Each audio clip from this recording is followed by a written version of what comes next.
Hi everyone. இன்னைக்கு நம்ம இந்த வீடியோல என்ன பார்க்க போறோம்னா, சால்ட் சத்தியாகிரகா மூவ்மெண்ட்ல உள்ள முக்கியமான பாயிண்ட்ஸ் தான் பார்க்க போறோம். நெறைய நீங்க சால்ட் சத்தியாகிரகா ஃபோக்கஸ் பண்ணி படிச்சிருப்பீங்க. ஆனா இந்த பாயிண்ட்ஸ் ரொம்ப முக்கியமானது. இப்போ கேட்குற எக்ஸாம்ஸ் எல்லாம் இந்த மாரி பாயிண்ட்ஸ் தான் கேட்குறாங்க. நீங்க இதுக்கு முன்னாடி பார்த்தீங்கன்னா, நான் கோஆப்பரேஷன் மூவ்மெண்ட்டும், நேர் ரிப்போர்ட்க்கும் முக்கியமான பாயிண்ட்ஸ் போட்டிருக்கேன். பார்க்காதவங்க அந்த வீடியோ பாருங்க. இந்த இப்போ பார்க்கலாம் இந்த சால்ட் சத்தியாகிரகா மூவ்மெண்ட் பத்தி.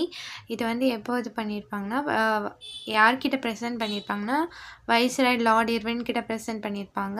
இதில் என்ன கம்ப்ளை பண்ணியிருப்பாங்க, 31 ஜனவரி 1930க்குள்ள இது பண்ணியிருப்பாங்க. இதில் முக்கியமான பாயிண்ட்ஸ் என்ன இன்க்ளூட் பண்ணியிருப்பாங்கன்னா, எக்ஸ்பெண்டிச்சர், அதாவது ஆர்மிக்கும் சிவில் சர்வீசஸ்க்கும் செலவிடுற எக்ஸ்பெண்டிச்சரில் 50% ரெடியூஸ் பண்ணணும் அப்படின்னு கேட்டிருப்பாங்க.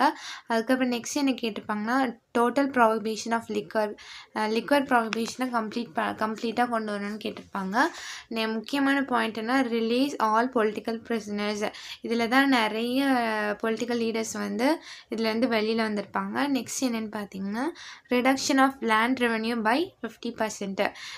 ஃபஸ்ட்டு என்ன 50% கொடுத்துருந்தாங்கன்னா, ஆர்மிக்கும் சிவில் சர்வீசஸ்க்கும் உள்ள எக்ஸ்பெண்டிச்சரை 50% ரெடியூஸ் பண்ணணும்னு சொல்லியிருப்பாங்க. நெக்ஸ்ட் என்ன பாயிண்ட்ஸ்னால், லேண்ட் ரெவன்யூவை 50% ரெடியூஸ் பண்ணணும்னு சொல்லியிருப்பாங்க. லாஸ்ட்டாக என்ன முக்கியமான இந்த மூமெண்ட்டோட நோக்கமே இதுதான், அபாலிஷன் ஆஃப் சால்ட் டேக்ஸா. இதுதான் சால்ட் சத்தியாகிரகா மூமெண்ட்டோட ரொம்ப முக்கியமான பாயிண்ட்ஸு.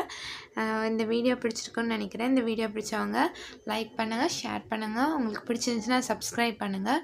இதுக்கு முன்னாடி 2 ஷார்ட்ஸ் போட்டிருக்கேன், அதையும் பார்த்துட்டு உங்களுக்கு எதுவும் டவுட்ஸ் இருந்துச்சுன்னா கமெண்ட்ஸ் பண்ணுங்கள். தேங்க்யூ ஃபார் வாட்சிங்.